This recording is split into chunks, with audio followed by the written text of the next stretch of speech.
Hello বন্ধুরা, আনন্দ পাঠের পক্ষ থেকে সকলকে স্বাগত।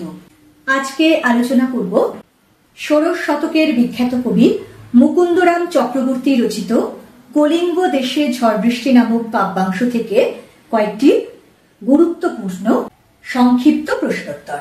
প্রসঙ্গত বলে রাখি, এই কবিতাটির লাইন ধরে ব্যাখ্যা এবং এক কথায় প্রশ্নোত্তর আমার আগের দুটি ভিডিওতে আলোচনা করা হয়েছে। আজকে এই কবিতাটি থেকে সংক্ষিপ্ত প্রশ্নোত্তর আলোচনা করছি। পরের ভিডিওতে এই কবিতাটি থেকে কয়েকটি অত্যন্ত গুরুত্বপূর্ণ রচনাধর্মী প্রশ্নোত্তরও আলোচনা করে দেব। প্রশ্নোত্তর পর্বে আসার আগে তোমাদের একবার মনে করিয়ে দিই, তোমাদের যদি এই ধরনের আলোচনাগুলি ভালো লাগে তাহলে অবশ্যই চ্যানেলটি সাবস্ক্রাইব করে পাশে থেকো। আর যদি ভিডিওগুলি ভালো লাগে তাহলে প্লিজ লাইক ও বন্ধুদের মধ্যে শেয়ার করে দিও।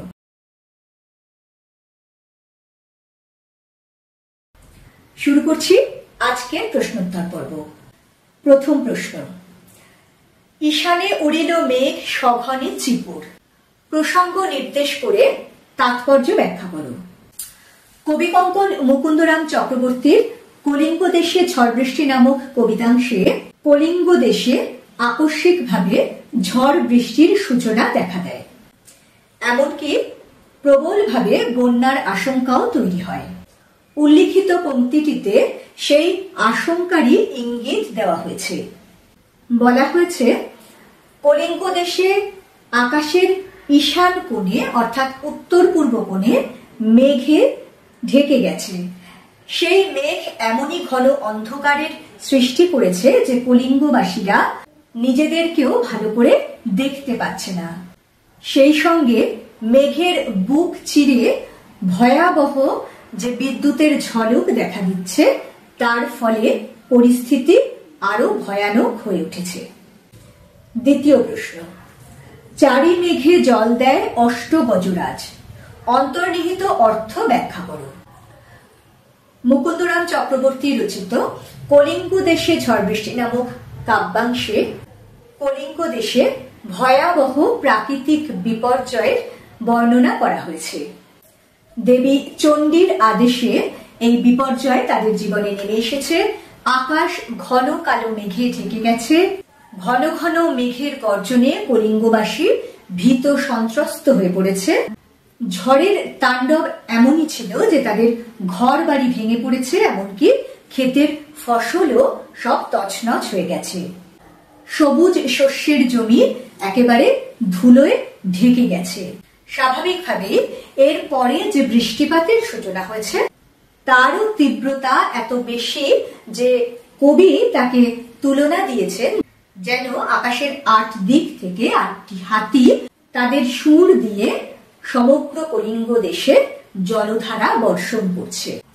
তার ফলে এই প্রবল বৃষ্টিপাতের ধাক্কায় প্রায় বন্যা পরিস্থিতির সৃষ্টি হয়ে কলিঙ্গবাসীর জীবনে সাংঘাতিক বিপর্যয় ডেকে এনেছে। তৃতীয় প্রশ্ন, বিপাকে ভবন ছাড়ি প্রজা দিল রর। রর শব্দটির অর্থ কি? প্রজারা কেন বিপাকে পড়েছিল? কবি কঙ্কন মুকুন্দরাম চক্রবর্তী রচিত কলিঙ্গ দেশে ঝড় বৃষ্টি নামক কাব্যাংশ থেকে এই উদ্ধৃত অংশটি গৃহীত হয়েছে। রর শব্দটির অর্থ হল পালিয়ে যাওয়া। দেবী চণ্ডীর ইচ্ছানুসারে কলিঙ্গ দেশে প্রবল প্রাকৃতিক বিপর্যয় দেখা দেয়। আকাশ ঘন কালো মেঘে ঢেকে যায়। ভীষণ গর্জনে মেঘ ডাকে ও ঘন ঘন বিদ্যুৎ চমকায় এবং তারপরে প্রবল বৃষ্টিপাতে কলিঙ্গবাসীর ঘরবাড়ি সব ভেসে যায়, তাদের ক্ষেতের ফসল নষ্ট হয়ে যায়। নদ নদীর জল উপচে পড়ে সমগ্র কলিঙ্গ দেশে প্লাবন এনে দেয়। এমনই ভয়াবহ বিপদসংকুল পরিবেশে প্রজারা কলিঙ্গ ছেড়ে রর অর্থাৎ পালিয়ে যেতে বাধ্য হয়। চতুর্থ প্রশ্ন, পরিচ্ছিন্ন নাহি সন্ধ্যা দিবস রজনী। পরিচ্ছিন্ন শব্দটির অর্থ কি? পংক্তিটির অন্তর্নিহিত অর্থ ব্যাখ্যা করো। পরিচ্ছিন্ন শব্দটির অর্থ হল বিভেদ বা বিচ্ছিন্ন। কবি কঙ্কন মুকুন্দরাম চক্রবর্তী রচিত কলিঙ্গ দেশে ঝড় বৃষ্টি কাব্যাংশে দেবী চণ্ডীর আদেশে কলিঙ্গ দেশে প্রবল ঝড় বৃষ্টি দেখা দেয়। সমগ্র আকাশ মেঘে ঢেকে যায়, ঘন ঘন বিদ্যুৎ চমক এবং মেঘের গর্জনের সঙ্গে শুরু হয় প্রবল বৃষ্টিপাত। প্রজারা প্রাণ ভয়ে দেশ ছেড়ে পালিয়ে যেতে থাকে।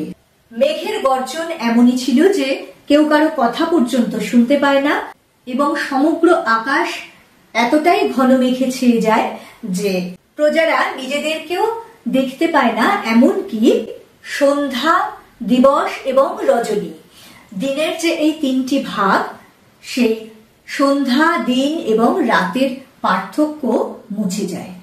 পঞ্চম প্রশ্ন, কলিঙ্গে সমরে সকল লোক যে জৈমিনী, জৈমিনীর পরিচয় দাও। কেন তাকে কলিঙ্গ দেশের সকল মানুষ স্মরণ করেছিল? হিন্দু পুরাণে উল্লিখিত জৈমিনী ঋষি ছিলেন একজন বিখ্যাত বাক সিদ্ধ ঋষি। তিনি ব্যাসদেবের শিষ্য ছিলেন। পূর্ব মীমাংসা নামক দর্শন গ্রন্থটির রচয়িতাও ছিলেন এই জৈমিনী ঋষি।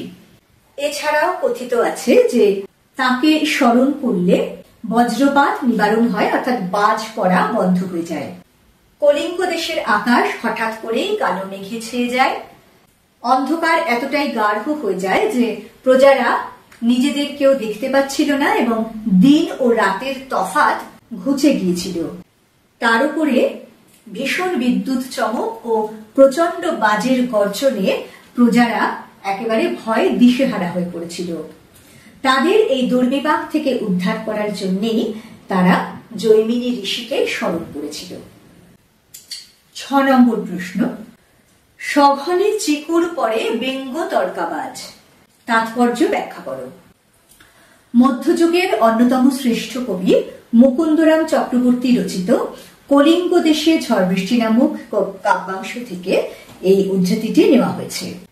কাব্যের এই অংশে কবি দেখিয়েছেন কলিঙ্গ দেশে দেবী চণ্ডীর আদেশে কিভাবে ভয়াবহ প্রাকৃতিক দুর্যোগ নেমে এসেছে।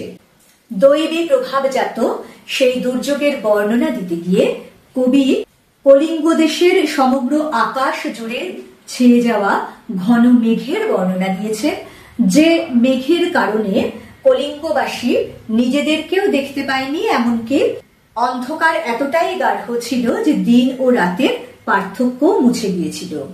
একসময় সেই মেঘের বুকে ঘন ঘন ও তীব্র বিদ্যুতের ঝলকানি দেখা দেয়, যার ফলশ্রুতিতে প্রচন্ড জোরে বজ্র পতন হয়।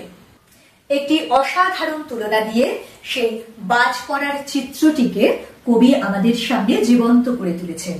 যেভাবে ব্যাঙ ঘন ঘন লাফিয়ে পড়ে, ঠিক সেইভাবেই কলিঙ্গ দেশের উপরে যেন বজ্রপাত ঘটে চলেছিল। 7ম প্রশ্ন, ভাদ্রপদ মাসে যেন পরে পাকাতাল, প্রসঙ্গ নির্দেশ করে অর্থ বলো। কবি মুকুন্দরাম চক্রবর্তী তার এই কলিঙ্গ দেশে ঝড় বৃষ্টি নামক কাব্যাংশে এক ভয়াবহ প্রাকৃতিক বিপর্যয়ের চিত্র এঁকেছেন। হঠাৎ করে ঈশান কোণে কালো মেঘের দেখা দেয়, যা ক্রমে সমগ্র আকাশ ছেয়ে ফেলে। সেই সঙ্গে অকাল বৃষ্টি নেমে এসে সমগ্র কলিঙ্গ দেশকে প্লাবিত করে ফেলে। মেঘের প্রচন্ড গর্জন ও বিদ্যুৎ চমকের সঙ্গে শুরু হয় ভাদ্র মাসে গাছ থেকে পাকা তাল পড়ার মতন ভয়ানক শিলা বৃষ্টি। সেই পাকা তালের মতন বড় বড় শিলা কলিঙ্গবাসীর ঘরের চাল ভেদ করে তাদের ঘর বাড়িও ধ্বংস করে দিয়েছিল। 8ম এবং আজকের মতো শেষ প্রশ্ন, মঙ্গল কাব্য কাকে বলে, এটি কয় প্রকার ও কি কি?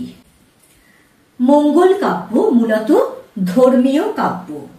যে ধর্মমূলক কাব্যে লৌকিক বা পৌরাণিক দেবদেবীদের মাহাত্ম্য প্রতিষ্ঠিত করা হয় এবং জনসমাজে তাদের পূজার প্রচলন হয়, বলা হয়ে থাকে এই ধরনের কাব্য পাঠে বা শ্রবণে ইহলৌকিক ও পারলৌকিক মঙ্গল সাধিত হয়। বাংলা সাহিত্যে মঙ্গল কাব্যের ধারাকে 2টি ভাগে ভাগ করা হয়েছে, প্রধান ও অপ্রধান মঙ্গল কাব্য। প্রধান মঙ্গল কাব্যগুলির মধ্যে পড়ে মনসা মঙ্গল, ধর্মমঙ্গল, চণ্ডী মঙ্গল ও অন্নদা মঙ্গল। এছাড়া যে অপ্রধান শাখা প্রশাখাগুলি রয়েছে তাদের মধ্যে উল্লেখযোগ্য হল শিব মঙ্গল, কালিকা মঙ্গল, রাধিকা মঙ্গল ইত্যাদি। বন্ধুরা, বেশ কয়েকটি খুব গুরুত্বপূর্ণ সংক্ষিপ্ত প্রশ্নোত্তর আলোচনা করলাম। পরেরটি এই কবিতাটি থেকে রচনা ধর্মী প্রশ্নোত্তর আলোচনা করব। খুব তাড়াতাড়ি পরের ভিডিও নিয়ে ফিরে আসছি। সঙ্গে সঙ্গে নোটিফিকেশন পেতে চাইলে সাবস্ক্রাইব করে বেল বাটনটি অন করতে ভুলো না। আজকের মতো টাটা।